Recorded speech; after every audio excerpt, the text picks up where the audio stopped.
espectro do autocontrole e de uma intervenção sobre nós mesmos vai acontecer com uma gerência das nossas partes e dos mecanismos de que dispomos. Em sendo assim, nós poderemos, com a divisa de estarmos tendo a palavra final na nossa perquisição enquanto conseguir fazer a vontade de Jesus acontecer, ou estaremos fadados a ficar ao sabor da circunstância numa nau ao léu do vento e que não encontra uma base para ao qual a âncora se faça sentir na sua movimentação no mar. Na passagem da mulher samaritana, em que Jesus, ele encontra ela ali naquele poço, o qual houvera deixado a Judéia e novamente tomado rumo para a Galiléia, e nesse trajeto ele pararia em Samaria,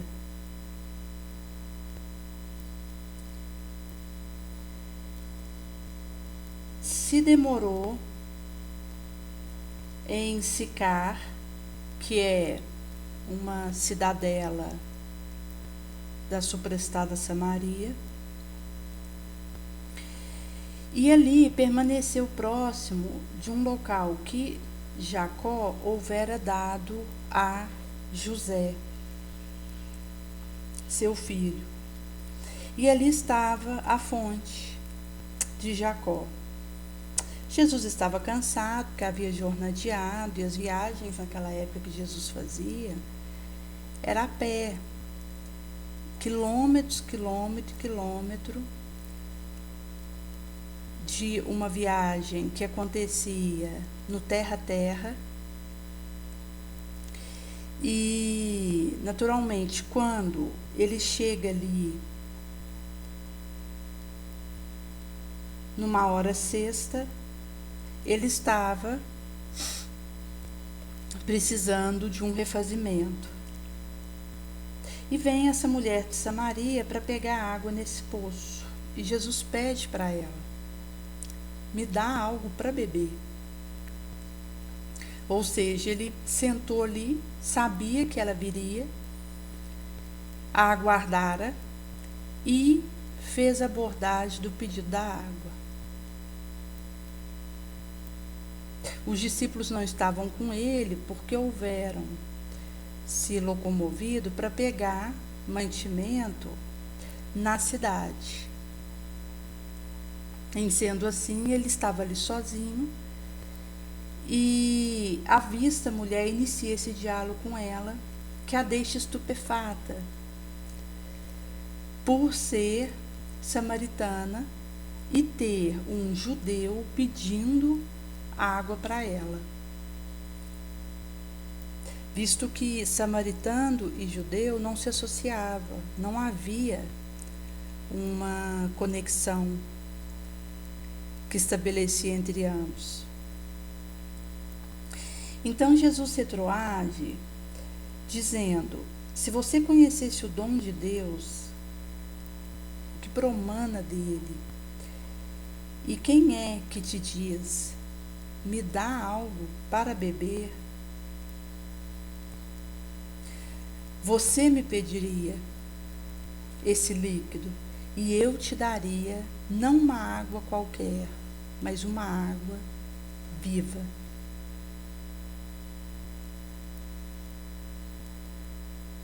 Daí ela diz que ele não tinha um vasilhame, um aporte para colocar aquela água, e o poço é profundo, difícil de alcançar. De onde ele poderia trazer essa água viva, iluminada, se sequer um potinho Jesus estava ali consigo para fazer aquela água vir a fluxo? E o Senhor vai dizer: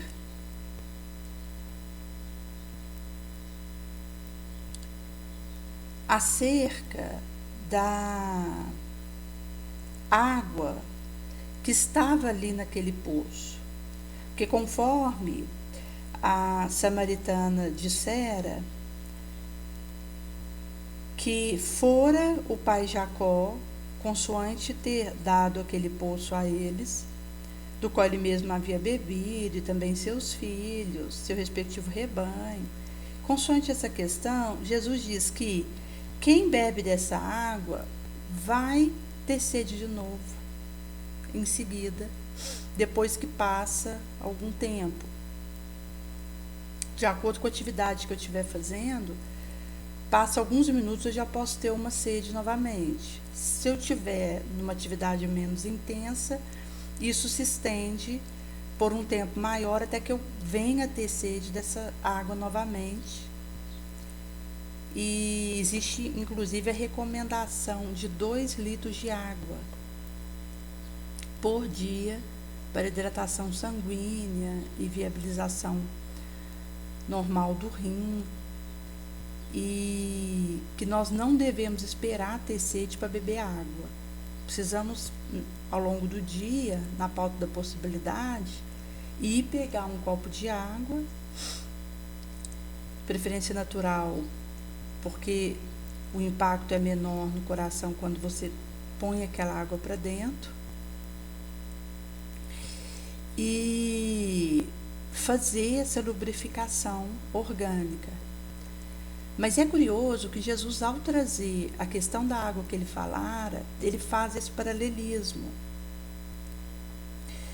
de que a água que ele teria para oferecer não mais traria sede, porque ela se tornaria uma fonte no imo de quem a bebe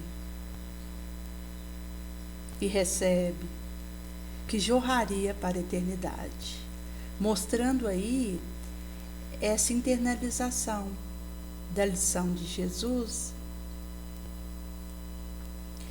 que faz iniciar uma cachoeira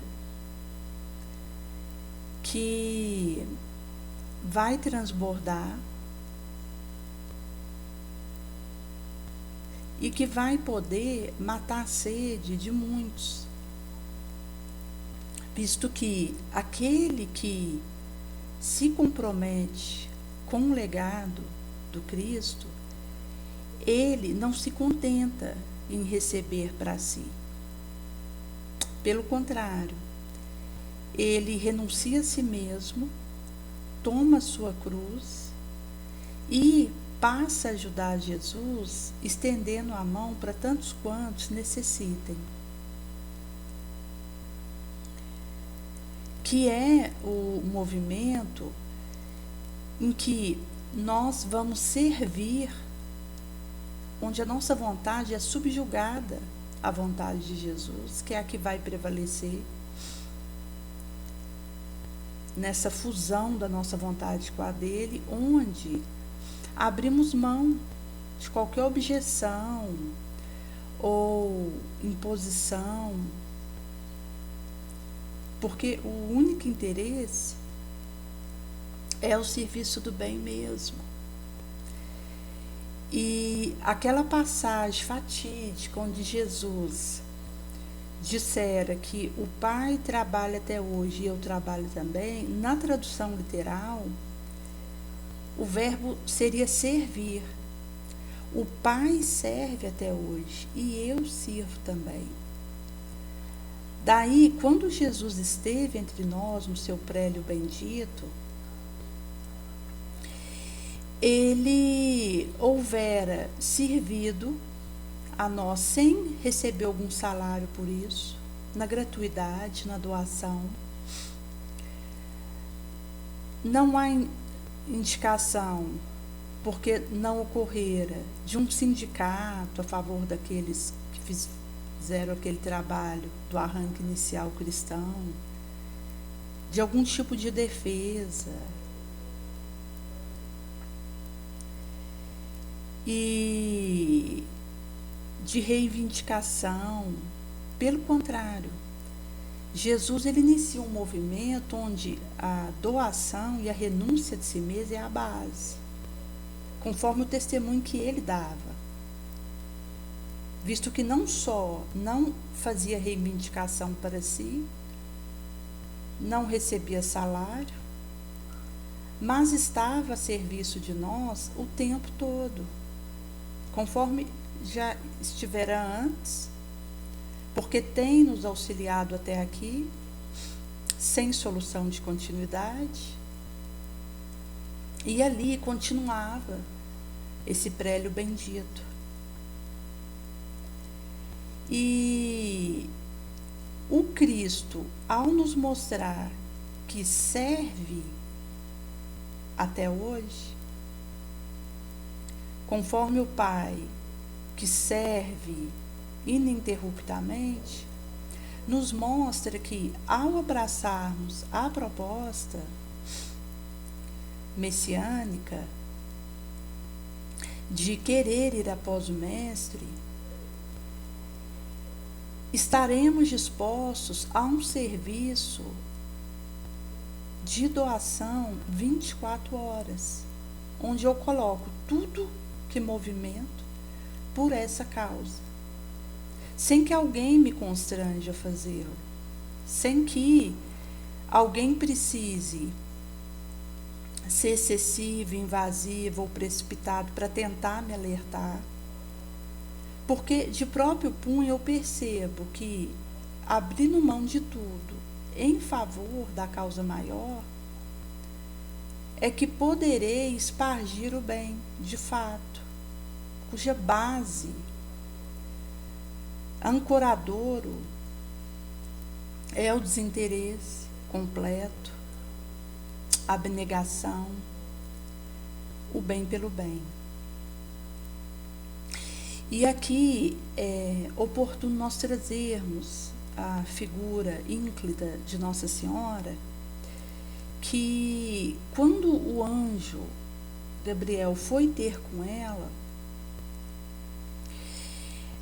não inicia a pergunta acerca de como seria a trajetória dali para frente. Naturalmente que ela coloca a questão da concepção do Cristo, porque não conhecia homem, mas ela se apressa a dizer: eis aqui a escrava do Senhor, faça-se em mim segundo a sua palavra. Ela não precisou ser constrangida e imposto sobre ela o trilho a fazer, o que naturalmente daria trabalho para o anjo Gabriel ali diante dela, se precisasse começar a atender, quer elas, de uma vontade que não estivesse submetida à de Deus para o que precisaria acontecer, e acabaria tendo um trabalho desnecessário para atender a expectativa e ânsia de um coração que não estava aberto para que a vontade de Jesus se cumprisse. Pelo contrário, Nossa Senhora estava totalmente consoante, alinhada com a vontade maior, do qual houvera abrido mão de si mesma totalmente, e isso transbordava dela ali. Sendo assim, quando ela diz: eis aqui a escrava do Senhor, faça-se em mim conforme o seu querer, cai por terra qualquer condição da parte dela para aquele mistério. E e abre mão de compreender, de entender, de decifrar alguma coisa e se alinha ao destino maior para o porvir. É como se ela subjugasse o seu querer ao do Cristo para que o dele prevalecesse, e ela seguiria, cuja base é esse prômilo.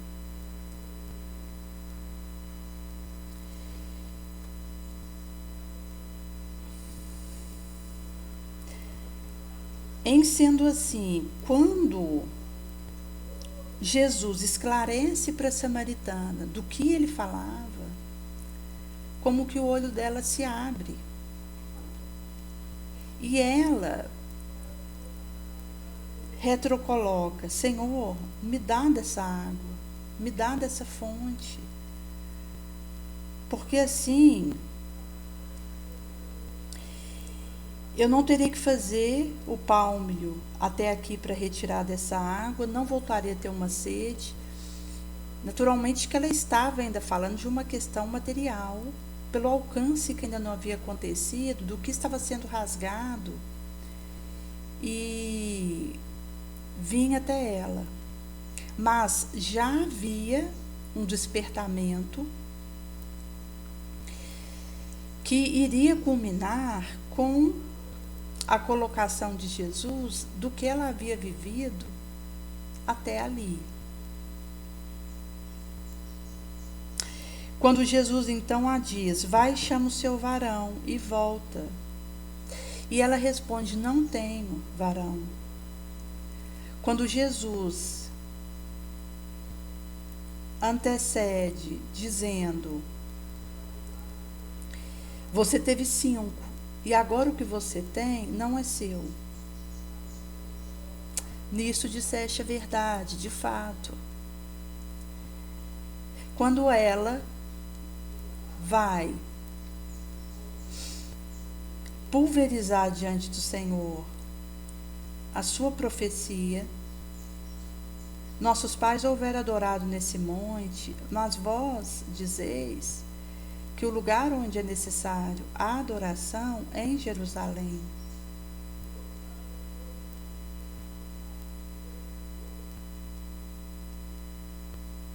E Jesus: crede em mim, mulher, acredite.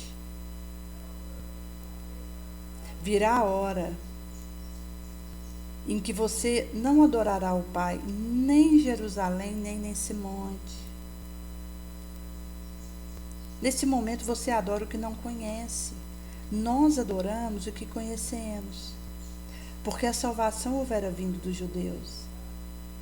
Mas vem a hora, e agora chegou, em que os verdadeiros adoradores adorarão ao Pai, não na matéria e por ela, mas em espírito e verdade, mesmo ainda no corpo de carne. Porque o Pai busca quem assim o adore, visto Deus ser espírito, e tantos quantos o adoram deverão adorá-lo em espírito e em verdade. Ela então coloca da vinda do Messias que estava prometido, e Jesus ali no queima-roupa: sou eu que fala com você. E é nesse momento que os discípulos vão chegar e ficarem estupefatos pelo fato dele estar trocando uma figurinha com uma mulher. Mas ninguém o questiona. Eles silenciam, recuam. A mulher deixa o cântaro e corre para a cidade a dizer para que viessem ter com Jesus, que deveria ser o Cristo.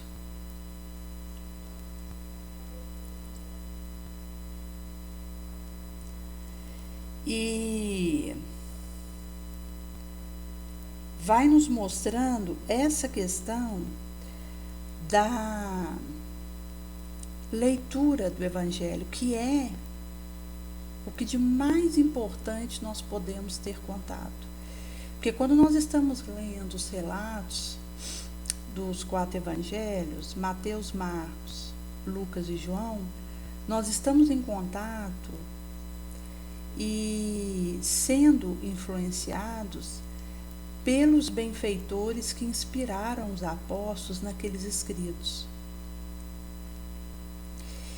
E, em sendo assim, a leitura do Evangelho é a mais importante que nós podemos empreender.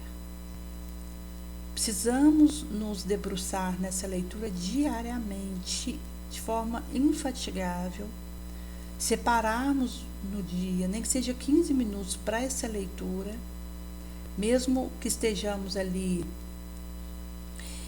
na faina do dia, um tempinho que for, é possível ler um trecho por dia, compreendendo e nos preparando, criando ambientação moral para praticar, porque o caminho só vai se tornando efetivo quando nós trilhamos ele com essa vontade anuída à do Cristo. E essa disposição humilde, simples, de nos colocarmos abertos para receber o que esses benfeitores derramam sobre nós, conforme Jesus fizera com aquela mulher, isso só é possível por esse caminho mesmo, da humildade, de reconhecermos que entregue a nós mesmos não conseguimos, ficaremos imiscuídos na nossa sombra, mas que conectados com essa fonte que promana do coração excelso de Jesus, seremos instruídos, fortalecidos e preparados para o bom combate que aguarda por cada um de nós.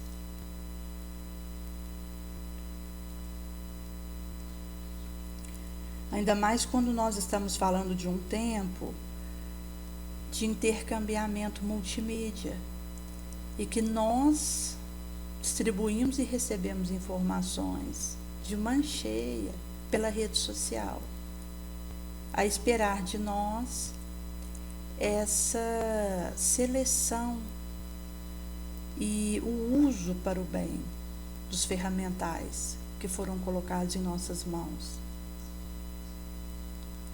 via discernimento, sabedoria.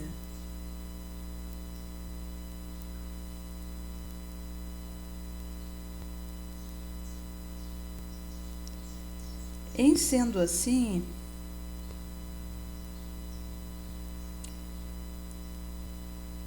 eu preciso vestir essa camisa para que faça todo o bem para além da minha força, porque algo que poderia ter feito em auxílio a outrem e que deixo de fazer, redunda em males que correrão por minha conta.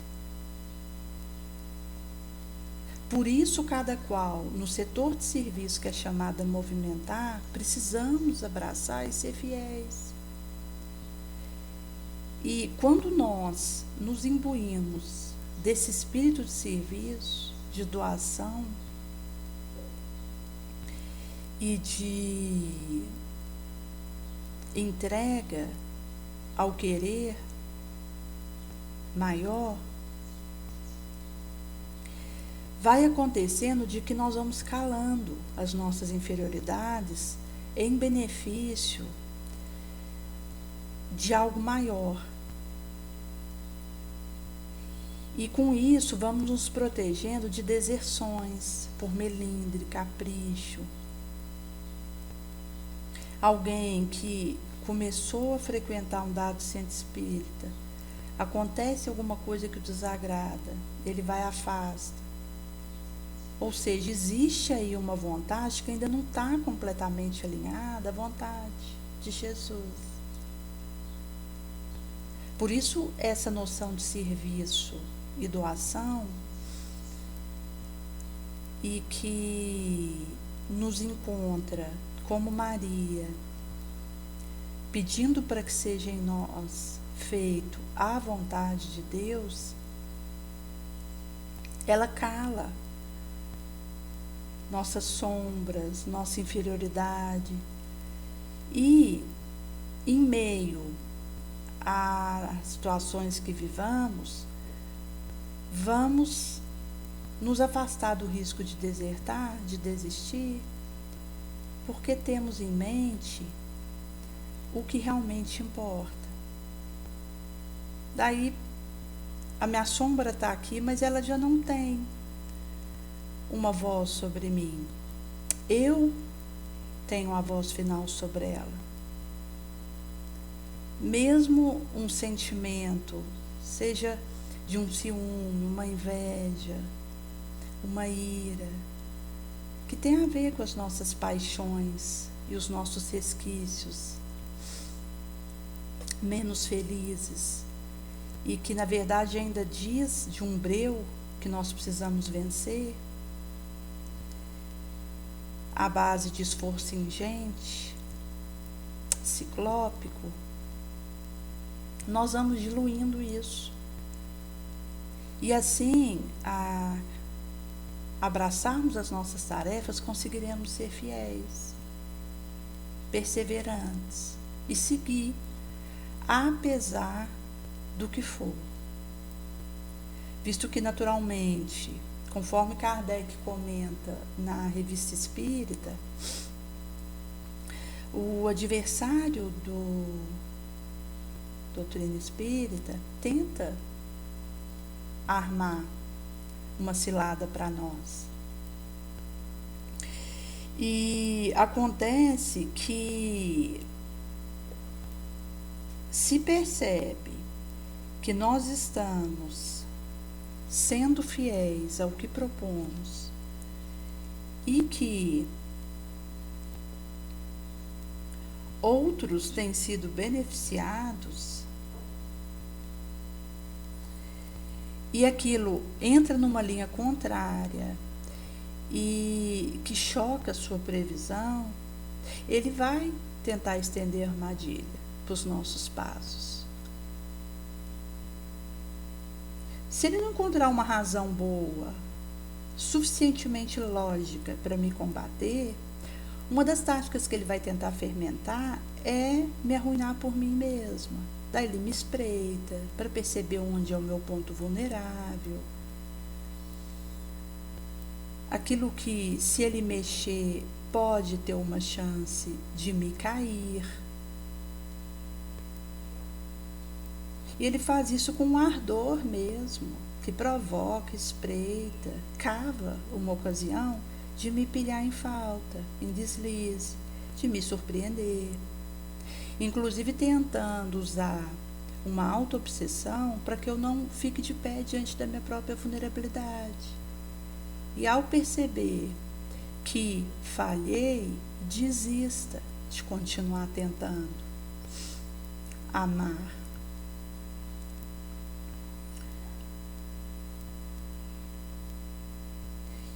Daí vão existir tentativas tanto de me desonrar, de me estigmatizar e de me colocar contra a parede numa suposta contradição comigo mesma,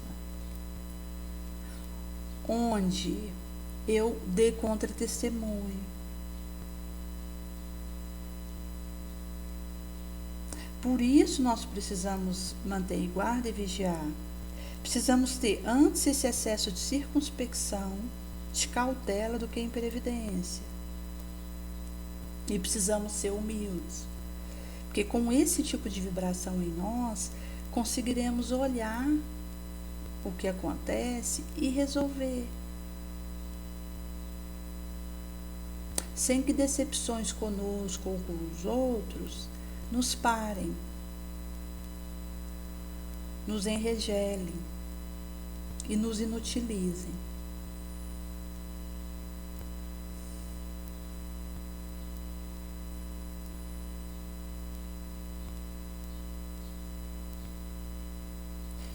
E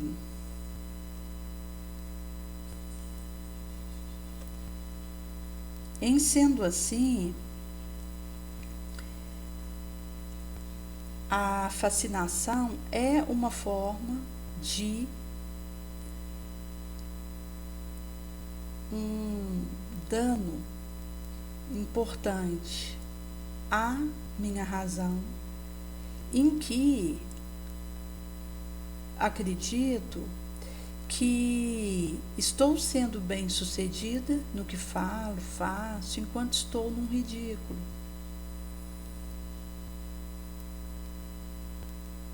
Então, veja, se por um lado essas armadilhas podem tentar me confundir em relação à minha autopercepção para que eu desista do esforço nobre que tenho empreitado, por outro lado, pode, em alguma situação em que tenha caído, me levar a enxergar como um sucesso.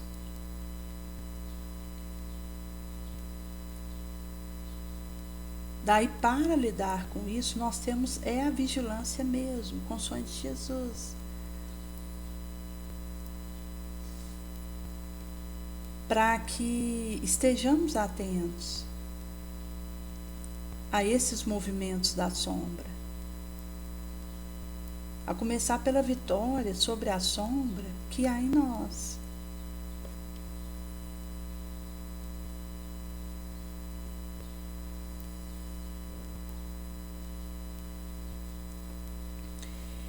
Em sendo assim,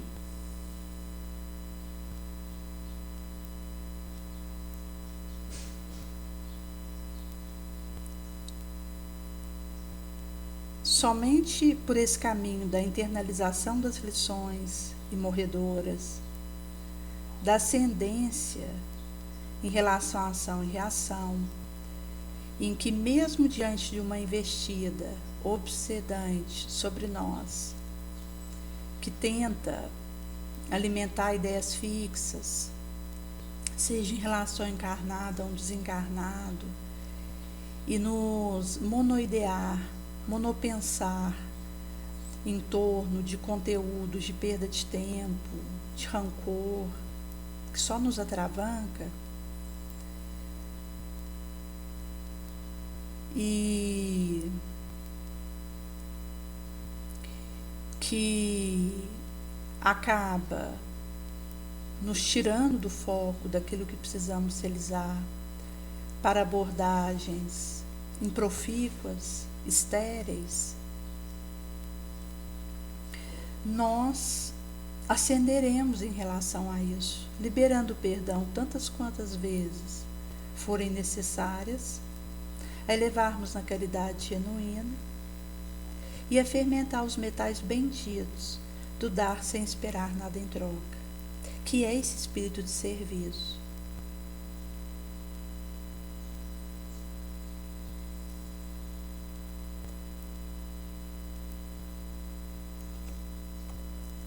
E isso vai aprimorando a nossa razoabilidade, proporcionalidade, relatividade, a questão da previdência mesmo, que vai nortear a nossa conduta, para que nos mantenhamos alinhados com os interesses dos bons espíritos sem feri-los, pois se sairmos do dever, sofreremos muito os consequenciais disso.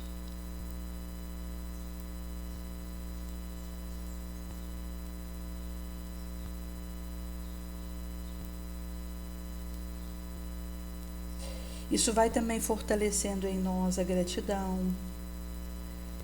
que nos descerra diante de nós mesmos, auxilia nosso autoconhecimento, nossa memória útil.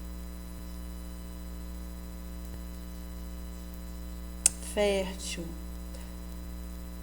que tem a ver com estar a serviço de produzir frutos na seara nobre.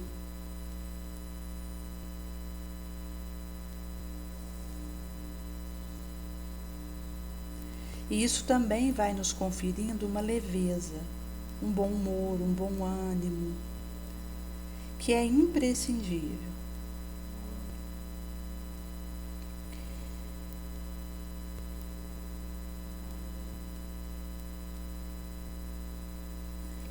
Visto que quando eu tenho bom humor para lidar comigo mesma, com o externo, isso facilita essa tranquilidade, essa serenidade.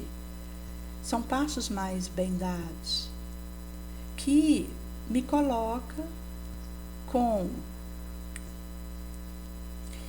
uma paz diante do que acontece e promovendo melhoras aonde esteja.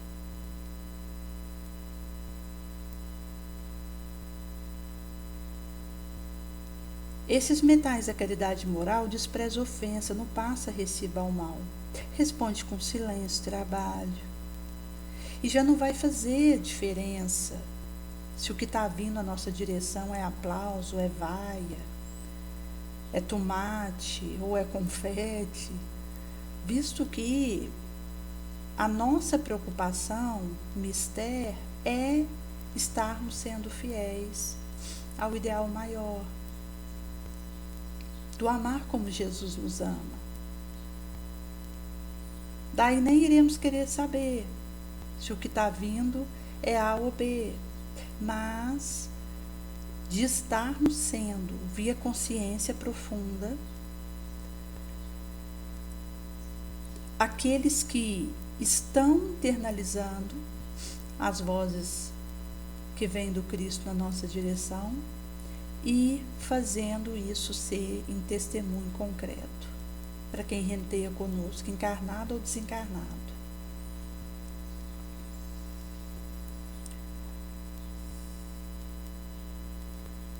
Isso também vai nos auxiliando na disciplina, que é a sábia educadora do nosso anseio.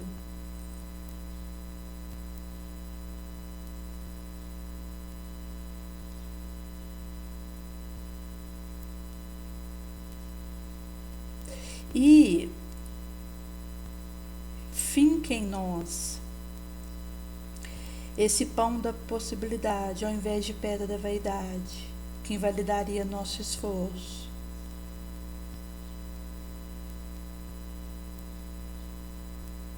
Nos faz desamarrar o coração, corta o liame que o prende à esfera passional inferior, visto que, se eu me propus a realização íntima para o digno, começa pela minha auto-melhora, por dar conta de mim mesma, que é um caminho que é porta dentro da alma. O outro pode desejar fazer isso por mim, ter recurso para isso.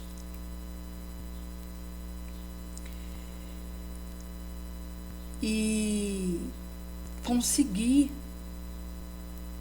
esse intento, caso fosse possível. Mas a única que pode realizar essa manobra em mim sou eu mesma. Conforme vai dizer em Conto Marcado, capítulo 44, autocontrole, autocolocação de disciplina, somos livres na arena íntima para educar, controlar o nosso modo de ser e de agir.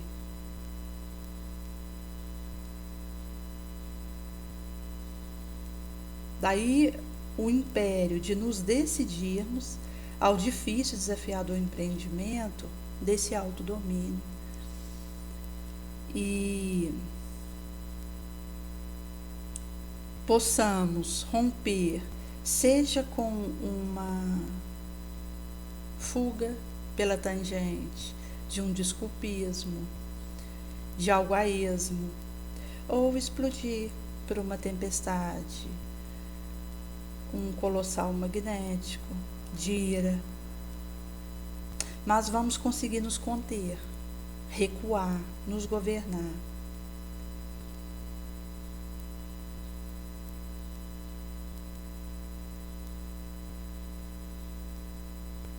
onde faremos estruturação do nosso próprio destino.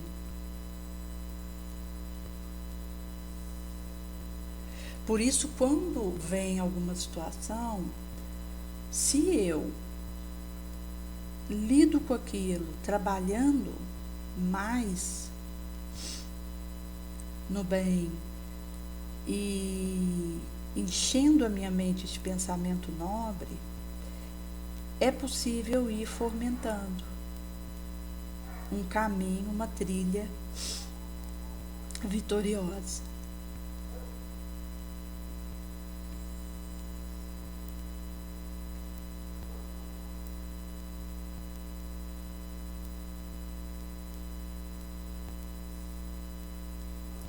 E mesmo que tenhamos um manual, uma cartilha rútila, a providência e iniciativa decisiva cabe a nós mesmos.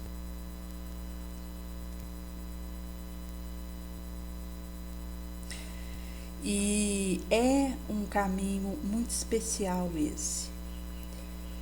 Perceber, ao olhar para mim, que estou conseguindo me tornar uma pessoa melhor,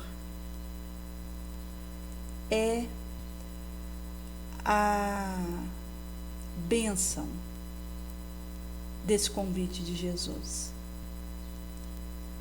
Porque ele nos dá um mapa do tesouro e um traçado que, à medida que nós seguimos, vai nos tornando melhor.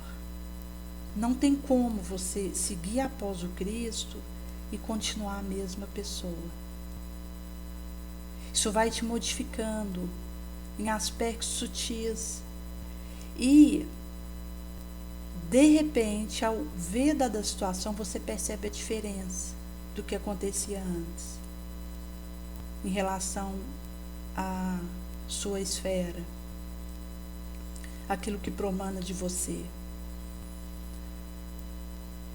E essa é uma gratidão que ela não cabe no nosso peito. Ela transborda. Quando, ao analisar minha trajetória, o tranco e barranco que precisei viver para chegar até aqui, os riscos, os livramentos que precisei receber, mas os aprendizados inefáveis que amealhei e que me tornei uma pessoa melhor, com vista a um caminho que não tem cerca, que seguirei trilhando. Por isso vale a pena. Não olhemos para a luta que esse movimento nos pede, as renúncias, os riscos, porque consoante vai dizer no Evangelho segundo o Espiritismo, que importa que armem armadilhas para nosso passo. Só lobo cai em armadilha para lobo. Por isso, se eu sou aquela que procuro a ovelha que é mansa, mais prudente e que consegue viver em feito, concreto, a imorredora promanação do Cristo, mesmo que seja em meio a um turbilhão, e do que isso estará a requestar de nós, em autoburilamento, em vontade mesmo, vale a pena.